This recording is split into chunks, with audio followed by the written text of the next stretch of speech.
Hi, everybody. All right, welcome to the Art of Creation show. And anybody who's been waiting for the live broadcast today, yes, the time kept getting pushed. So if you get to join us live, that's so awesome. And if you're watching the replay, it's right on time. How does it get any better than that? So today we are going to continue with our reading of The Untethered Soul by Michael Singer. And if you have been following along, then you are certainly anticipating part 5, Living Life. And today's two chapters are chapter 15 and 16. Hi! Chapters 15 and 16, The Path of Unconditional Happiness and the Spiritual Path of Nonresistance.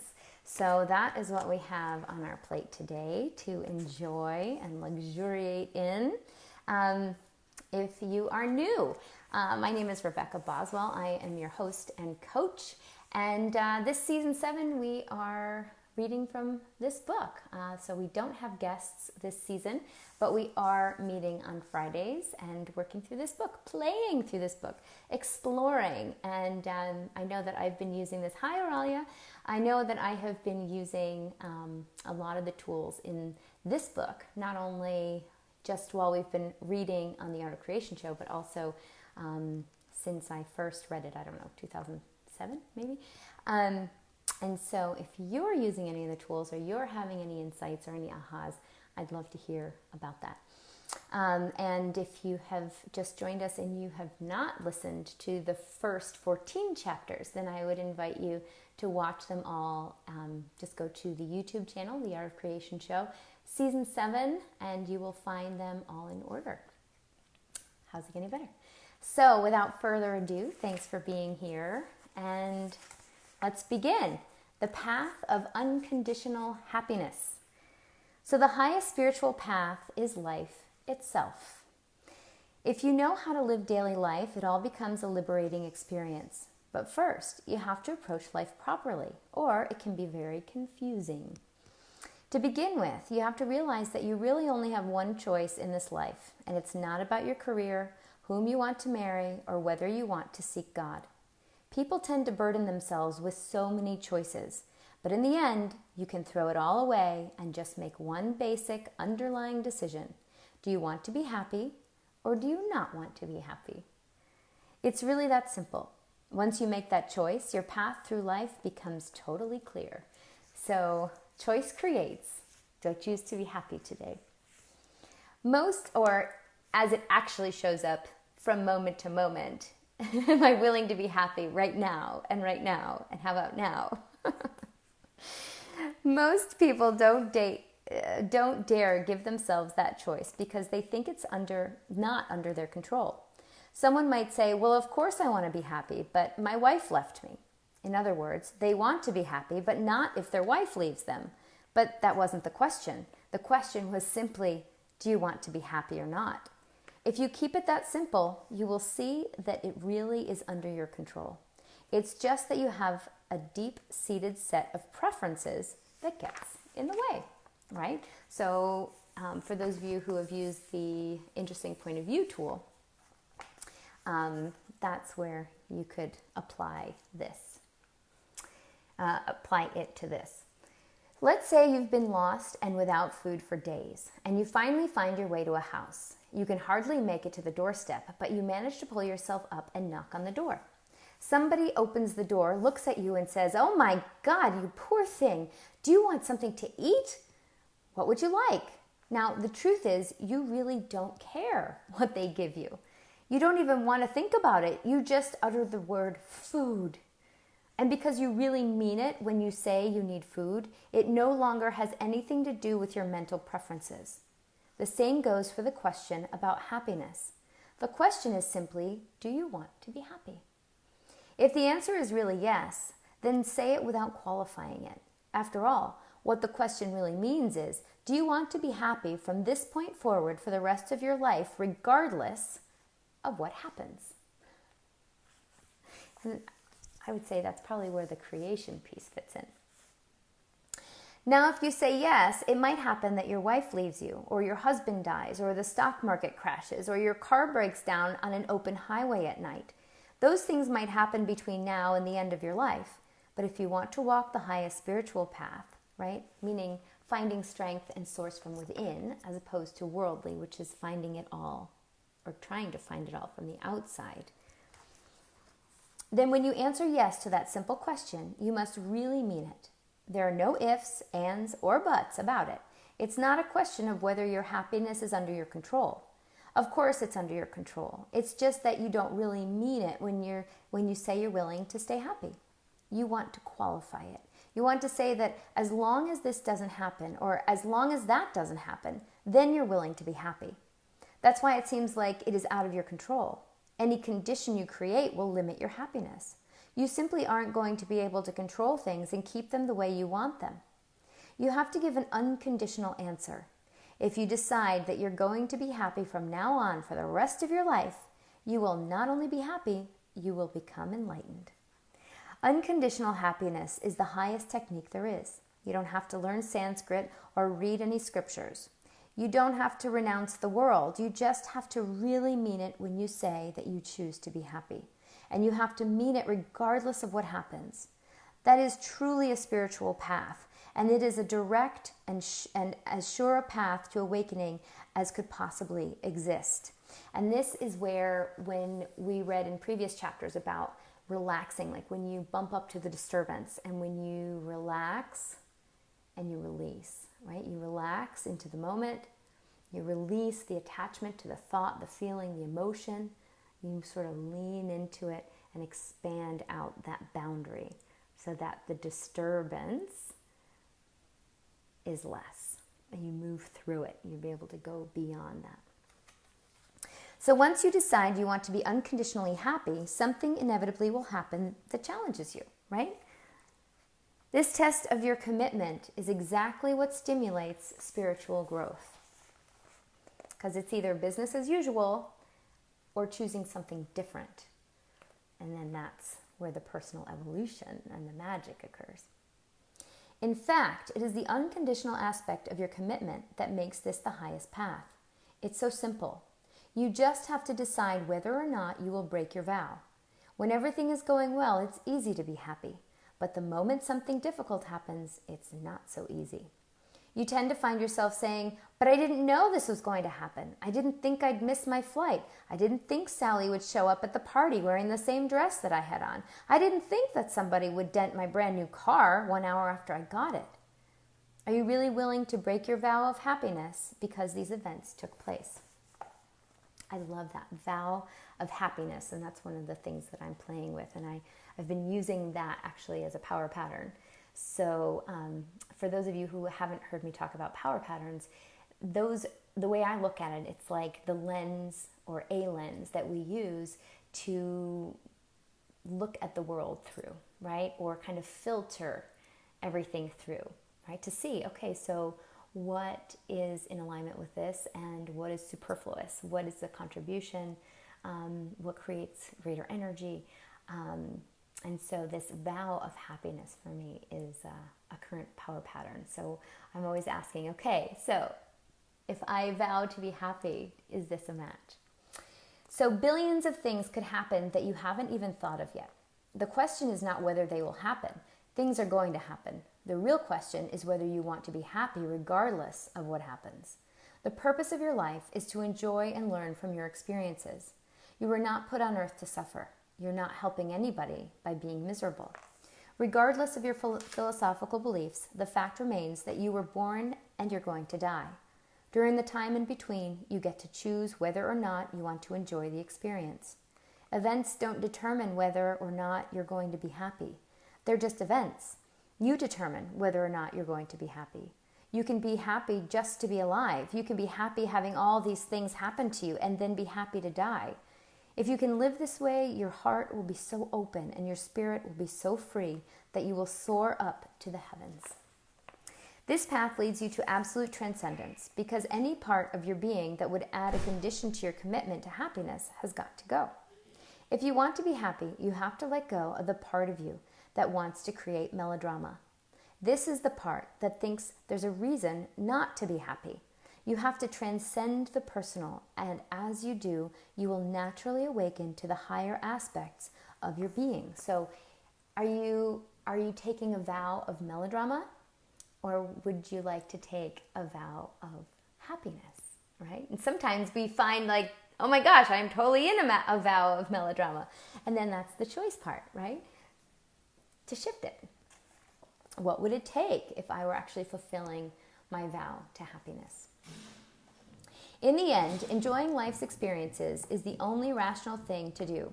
You're sitting on a planet spinning around in the middle of absolutely nowhere. Go ahead, take a look at reality. You're floating in empty space in a universe that goes on forever. If you have to be here, at least be happy and enjoy the experience. You're going to die anyway. Things are going to happen anyway. Why shouldn't you be happy? You gain nothing by being bothered by life's events. It doesn't change the world, you just suffer. There's always going to be something that can bother you if you let it in or attach to it. That's how I would look at it. The choice to enjoy life will lead you through your spiritual journey. In truth, it is itself a spiritual teacher. Committing yourself to unconditional happiness will teach you every single thing there is to learn about yourself, about others, and about the nature of life. You will learn all about your mind, your heart, and your will. But you have to mean it when you say that you'll be happy for the rest of your life. Every time a part of you begins to get unhappy, let it go. Work with it. Use affirmations or do whatever you need to do to stay open, right? It's not really what you choose. It's just that you choose. If you are committed, nothing can stop you. No matter what happens, you can choose to enjoy the experiences. If they starve you and put you in solitary confinement, just have fun being like Gandhi. No matter what happens, just enjoy the life that comes to you, right? And this is that tenacity that I was speaking to someone recently about using the word relentless, right? But it's like that thing of just, I'm here and I'm sticking with it. I'm choosing it. So as difficult as that sounds, what's the benefit of not doing it? If you're totally innocent and they lock you up, you might as well have fun. What good does it do to not have fun? It doesn't change anything. In the end, if you stay happy, you win. Make that your game and just stay happy no matter what. The key to staying happy is really very simple. And this is really this is where we're fully in our power. Okay, whatever that looks like for you. But it's that sense where you're truly flowing and being. So, and in a more expanded and light state. So begin by understanding your inner energies. If you look inside, you will see that when you're happy, your heart feels open and the energy rushes up inside of you. When you aren't happy, your heart feels closed and no energy comes up inside. So to stay happy, just don't close your heart. No matter what happens, even if your wife leaves you or your husband dies, you don't close. There's no rule that says you have to close. Just tell yourself that no matter what happens, you're not going to. You really do have that choice. When you start to close, just question if you're really willing to give up your happiness. You should examine what it is inside of you that believes there's some benefit to closing. The slightest thing happens to you and you give away your happiness, right? That would be also where we'd say, we give away our power, right? When we allow things outside of us to take us and whisk us away, right, from our seat of consciousness, right? We give our power away. And that's the same thing that we're talking about here, our happiness as well. So you were having a great day until someone cut you off on your way to work. It got you really upset and you stayed that way the rest of the day. But why? Dare to ask yourself that question. What good came from letting it ruin your day? There was no benefit. If somebody cuts you off, let go and stay open. If you really want to, you can. Just a choice. And you can ask, what is it that I'm really holding on to here? And see what awareness bubbles up. If you take on this path of unconditional happiness, you will go through all of the various stages of yoga. You will have to stay conscious, centered, and committed at all times. You will have to stay one-pointed on your commitment to remain open and receptive to life. But nobody said that you can't do this. Staying open is what the great saints and masters taught. They taught that God is joy, God is ecstasy, and God is love. If you remain open enough, waves of uplifting energy will fill your heart. Spiritual practices are not an end in themselves. They bear fruit when you become deep enough to remain open. If you learn to stay open at all times, and this is where I would use the words expanded, right? So if you hear me use those words, it's the same as what Michael Singer is talking about when he's talking about open and closed.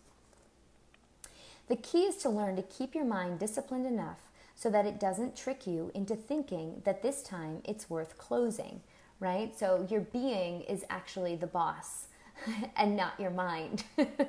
So that's what they're talking about here. So if you slip, get back up. The minute you slip, the minute you open your mouth, the minute you start to close and defend yourself, get back up.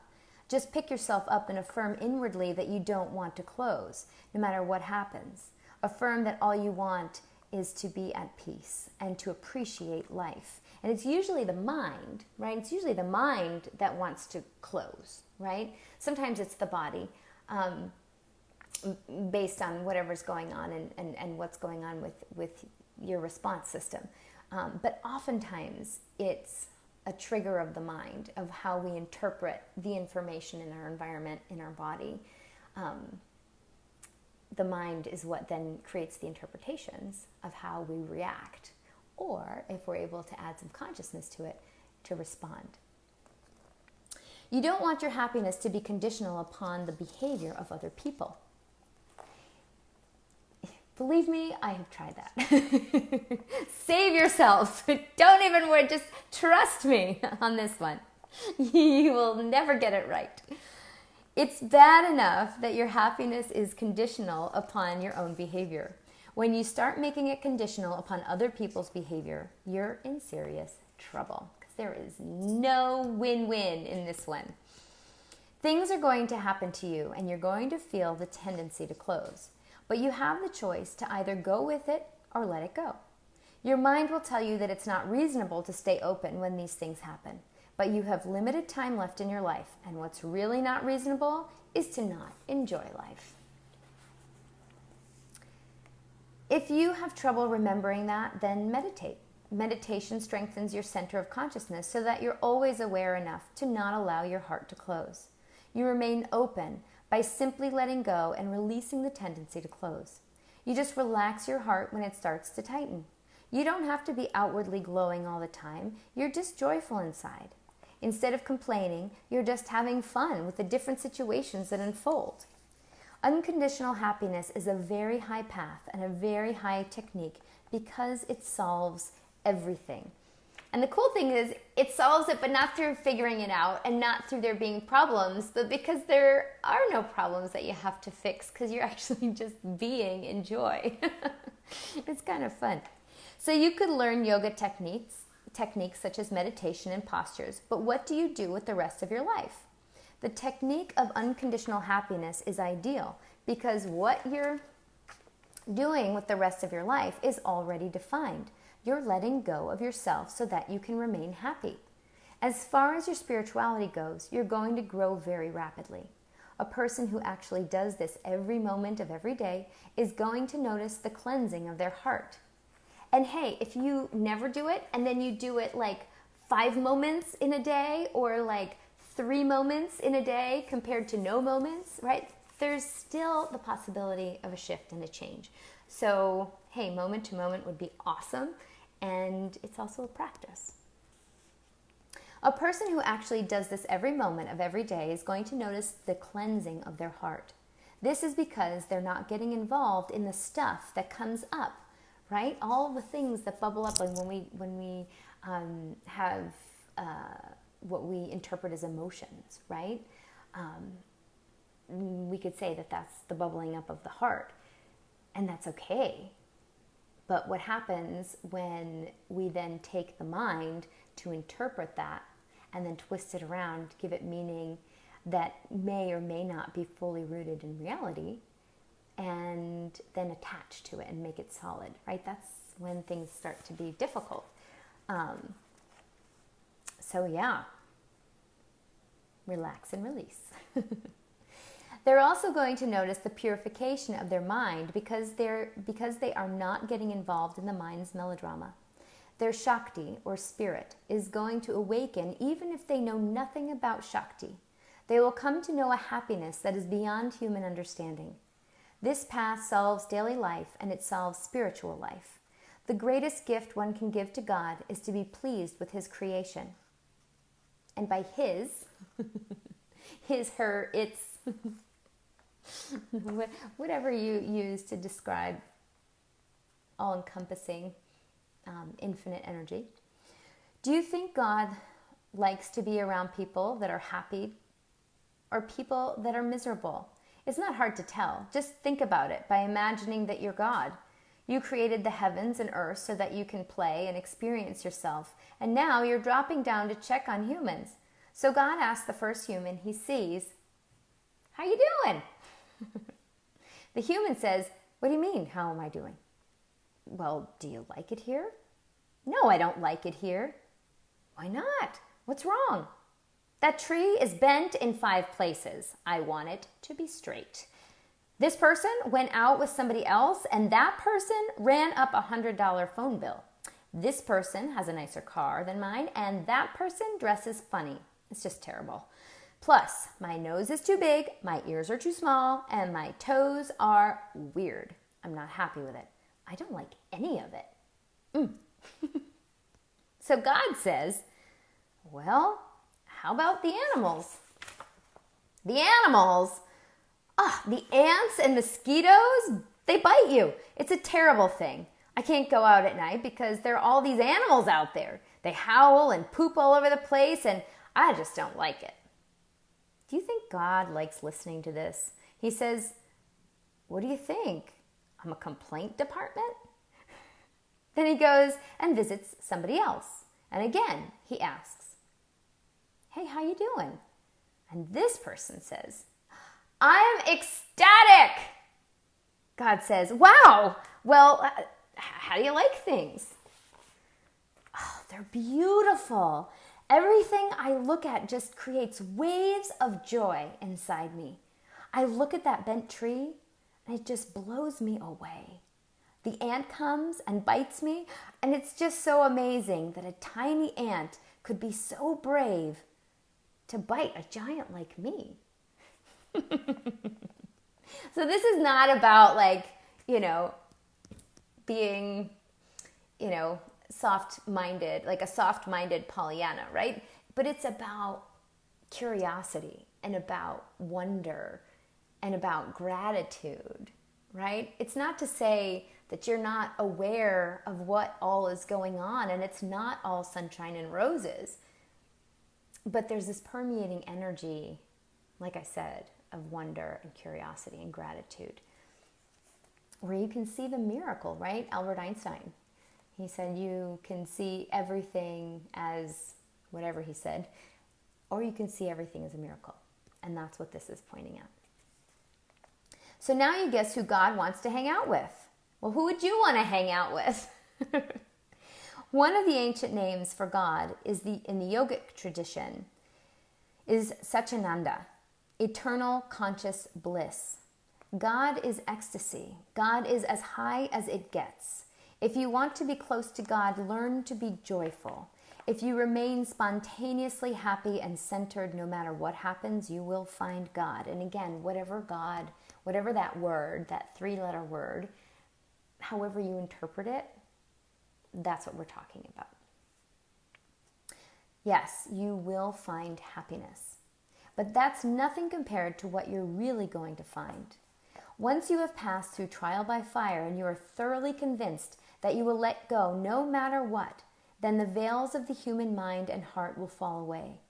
You will stand face to face with what is beyond you because there is no longer a need for you, right? That's referring to all those walls and those barriers. It's all the stuff that you use to close, as he calls it. So when you are done playing with the temporal and the finite, you will open to the eternal and the infinite. Then the word happiness can't describe your state. That's where words like ecstasy, bliss, liberation, nirvana, and freedom come in. The joy becomes overwhelming and your cup runneth over. This is a beautiful path. Be happy. Don't worry. Be happy. Don't worry. Be happy. I love that song.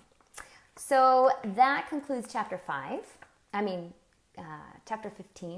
And hi, thanks for joining us. So we're just starting chapter 16. So I'm going to continue and we're going to do chapter 16 today as well.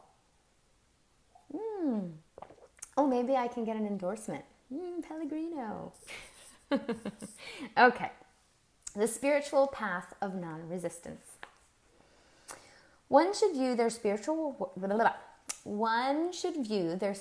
work as learning to live life without stress, problems, fear, or melodrama. That sounds amazing, and that sounds like a really tall order.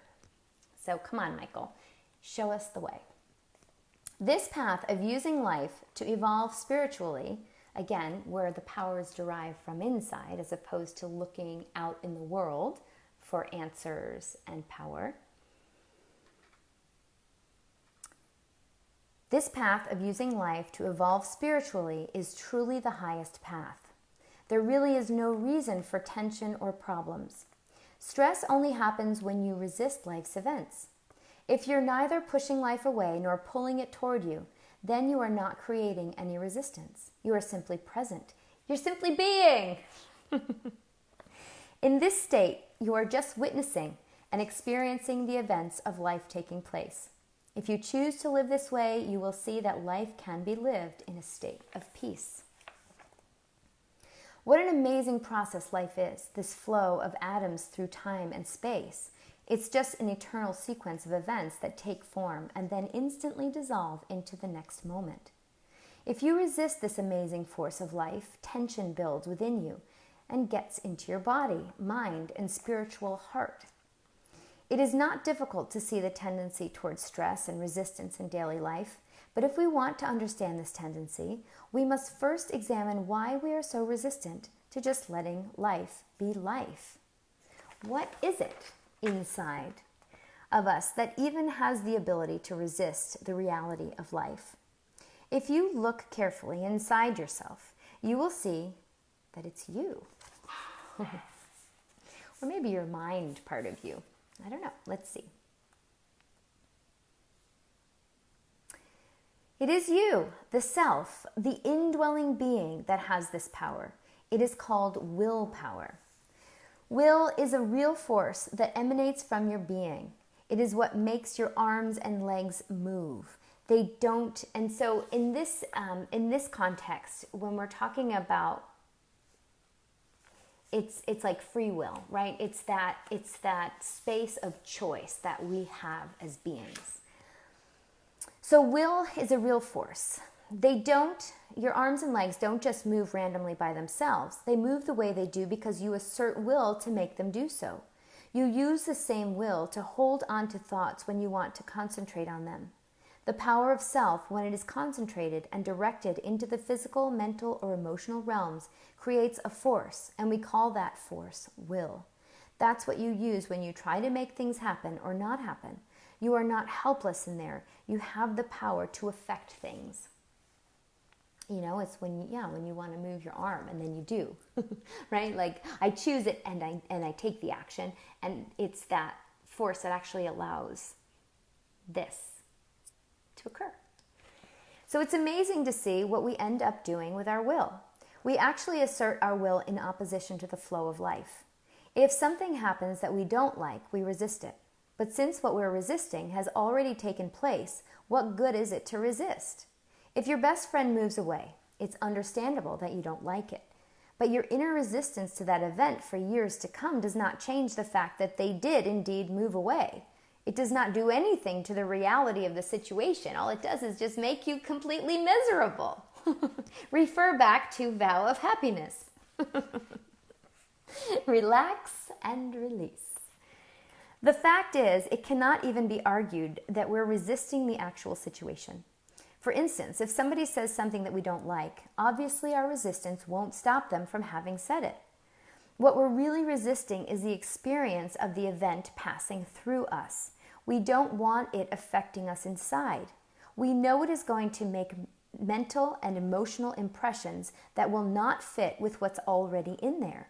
So we assert the force of will against the influence of the event in an attempt to stop it from passing through our hearts and minds, right? Wanting to control our definition of reality and how things should and shouldn't come through. And when it doesn't work, it starts to block the energy. And the more of these things that we resist, it kind of creates this pile up, right? And almost like a damming effect.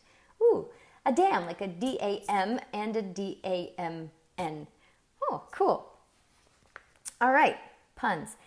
Okay, so in other words, the experience of an event does not stop with our sensory observation of it. The event also has to pass through the psyche at an energetic level.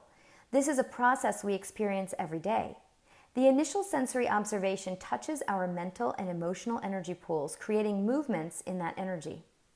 These movements pass through the psyche much like physical impact ripples through water.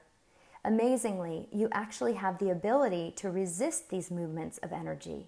The assertion of willpower can stop the energy transfer, and that's what creates tension.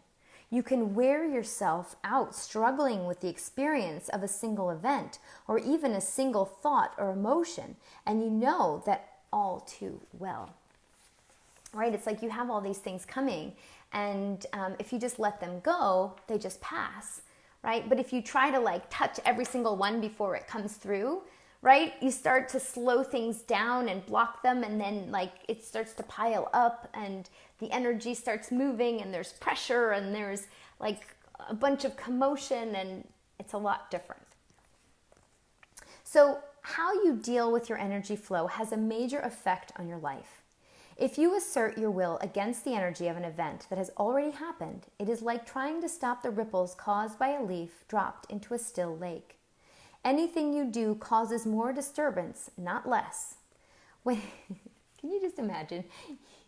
Just picture that, okay? You have this glass still water, and you drop a little leaf, and these little ripples are going out in all directions, and then you try to stop the ripples with your fingers.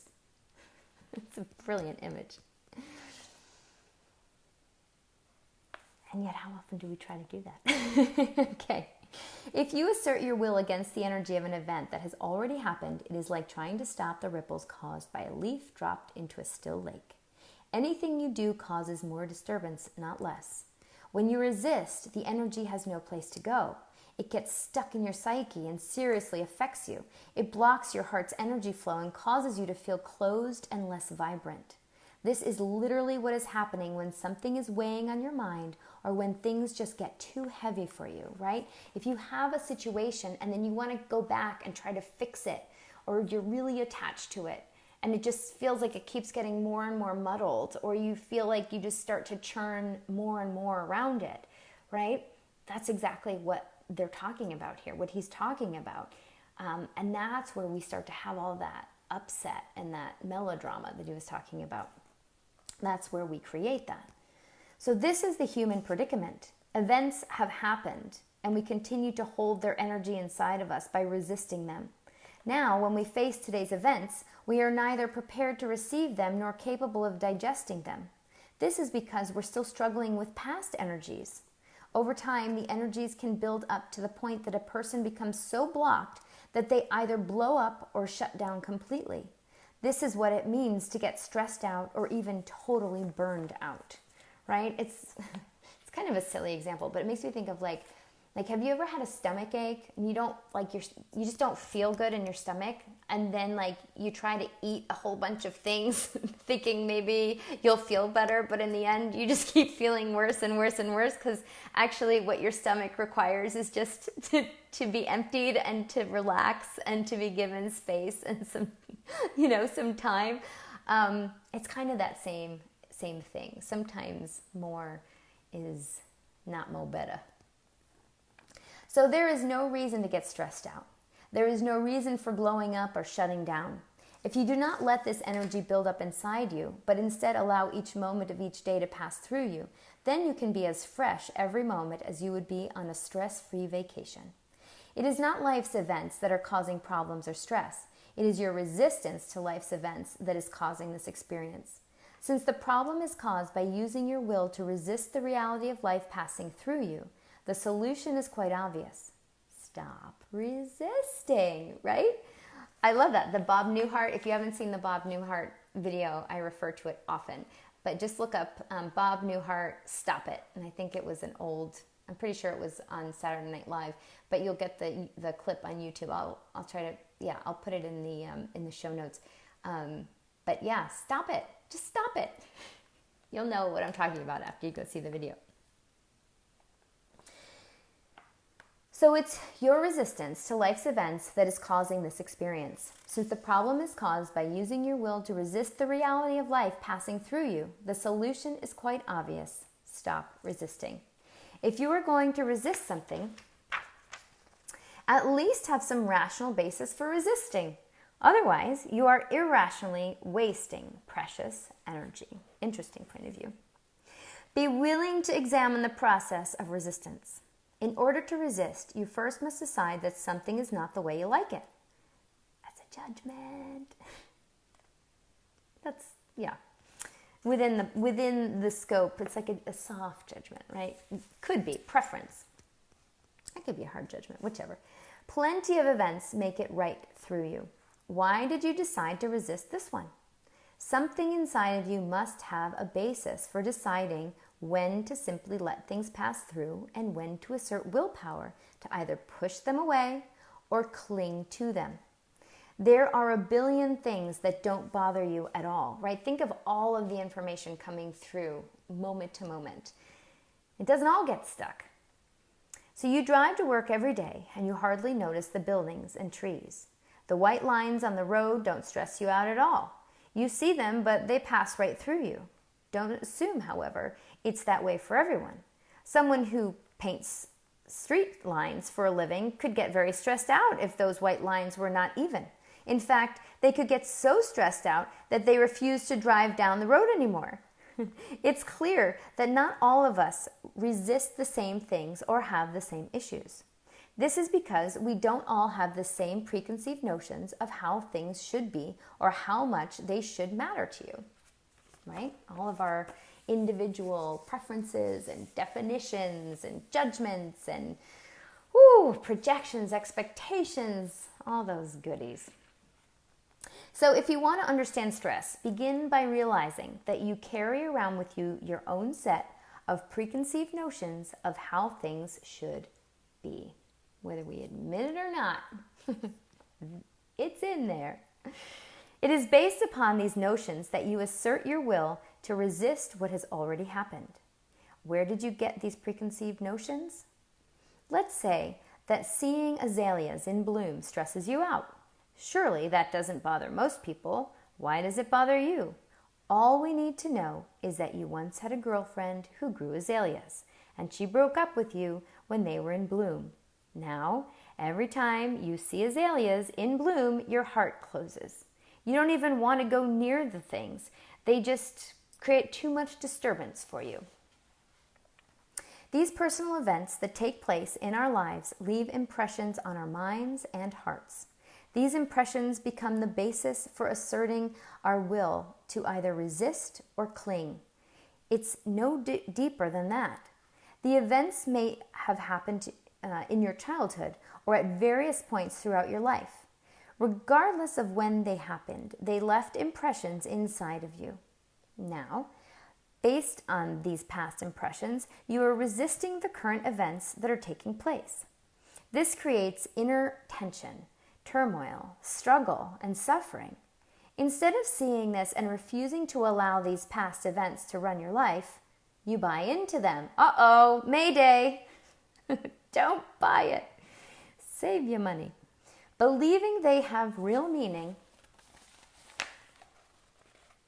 you all put your heart and soul into either resisting or clinging. But in truth, this entire process has no real meaning. It just destroys your life. All right. I was looking for a light. I'm definitely noticing it's later. And so the sun is coming in differently. And I could use a little bit more light here on my reading. So where was it? Yes. The alternative is to use life to let go of these impressions and the stress they create. In order to do this, you have to become very conscious, the C word. You have to carefully watch the mental voice that tells you to resist something. You don't have to. And how much more fun could you have if you gave it a shot? It literally commands you. I don't like what he said. Fix it. It gives you advice and tells you to confront the world by resisting things. Why do you listen to it? Let your spiritual path become the willingness to let whatever happens make it through you, rather than carrying it into the next moment, right? That doesn't mean you don't deal with what happens. You're welcome to deal with it, but first let the energy make it through you. If you don't, you will not actually be dealing with the current event. You will be dealing with your own blocked energies from the past. You will not be coming from a place of clarity, but from a place of inner resistance and tension.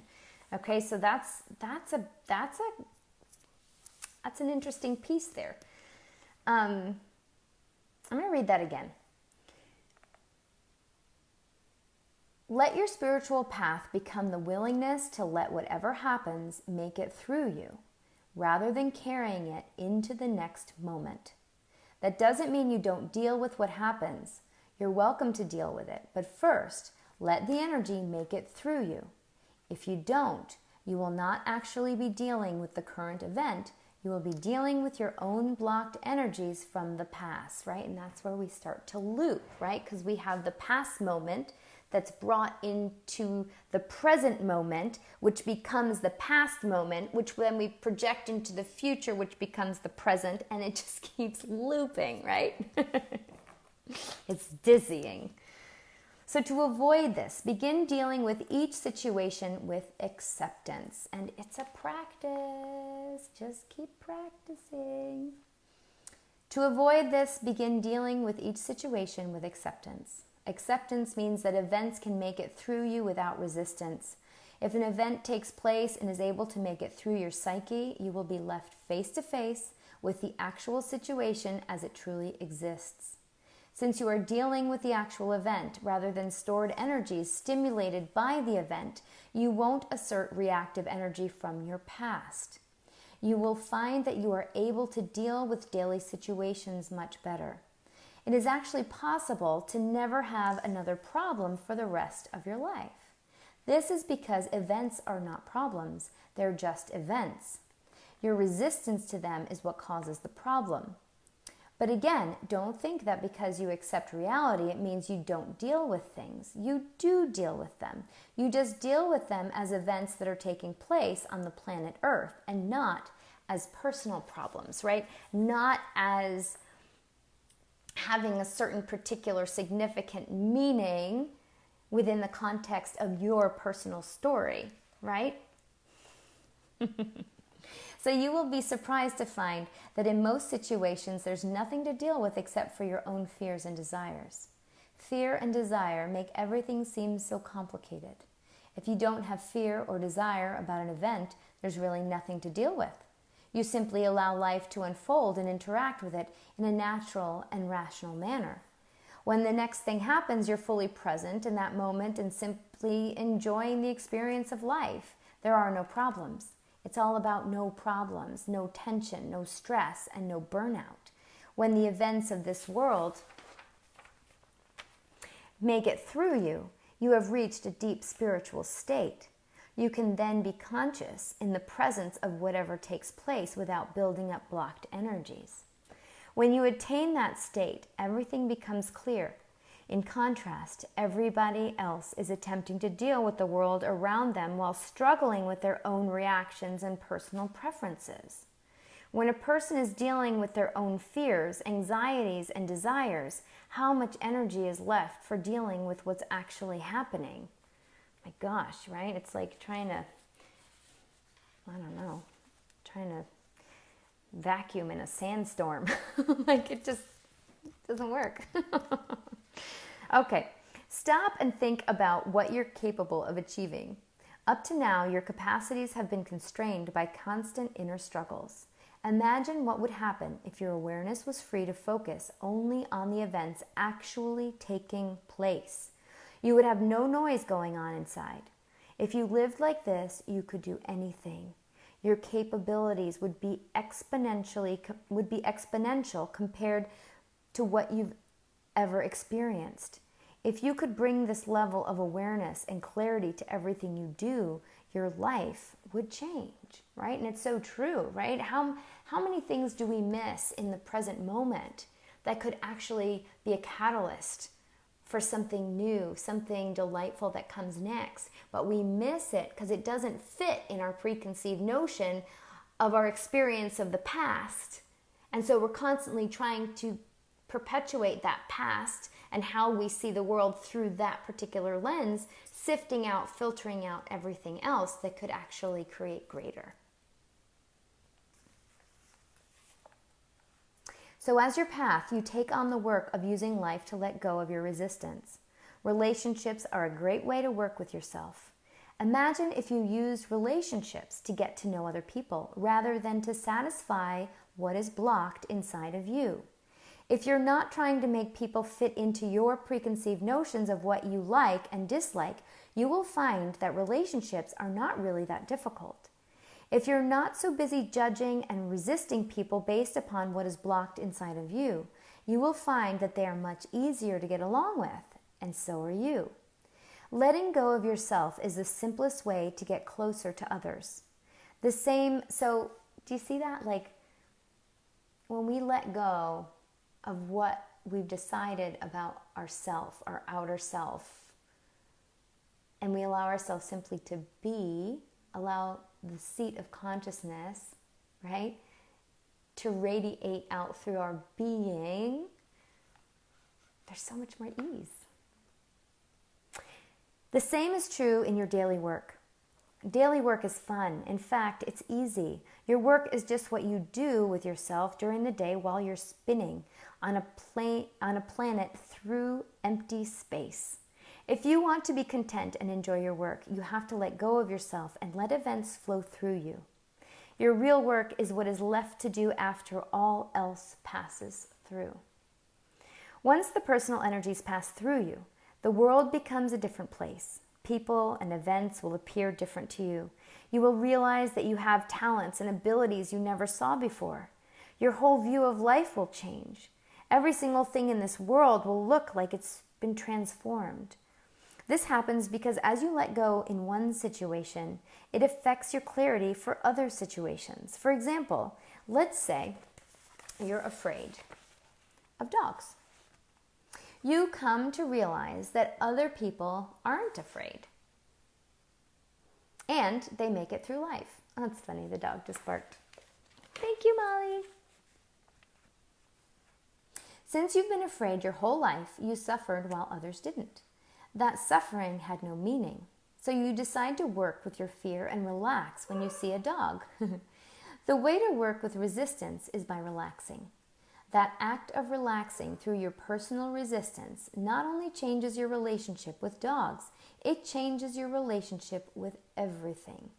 Your soul has now learned how to let disturbing energies pass through. The next time somebody says or does something you don't like, you automatically treat it the same as you did the fear of dogs. This process of relaxing through resistance is beneficial to everything in your life. This is because it directly addresses how to keep your heart open when it is trying to close. Deep inner release is a spiritual path in and of itself. It is the path of nonresistance, the path of acceptance, the path of surrender. It's about not resisting energies as they pass through you. If you have difficulty doing this, don't get down on yourself. Just keep working with it. Or playing with it. I mean, only if you're willing to have some fun, but that's just a choice. It's the work of a lifetime to become that open, that complete, and that whole. I would say that expanded and willing to be all of who you be in all your infinite glory. The key is just to relax and release and deal only with what's left in front of you. You do not need to worry about the rest. If you relax and release, you will see that it puts you through tremendous spiritual growth. You'll start to feel an enormous amount of energy awaken inside of you. You will feel much more love than you've ever felt before. You will feel more peace and contentment, and eventually nothing will ever disturb you again. And it's actually that you're just having more and more access to all of you. You truly can reach a state in which you never have any more stress, tension, or problems for the rest of your life. I mean, shit'll happen. I'm not saying it won't. But it doesn't mean that you have to have stress or tension or problems. So you just have to realize that life is giving you a gift, and that gift is the flow of events that takes place between your birth and your death. These events are exciting, challenging, and create tremendous growth. To comfortably handle this flow of life, your heart and mind must be open and expansive enough to encompass reality, whatever that is for you. The only reason they're not is because you resist. Learn to stop resisting reality, and what used to look like stressful problems will begin to look like the stepping stones of your spiritual journey, or your great awakening, your great awakening. Like, here we are, let's wake up. And, whatever it is, whatever that amnesia is of who we truly be, right? Whatever that fear is that we think is so real, we don't want to actually tap into our full potency and greatness and ease and vulnerability. Oh, that's fun. Okay, so that concludes chapter 16 for today. So thank you for joining me, those of you who are on live. I love having your energy here.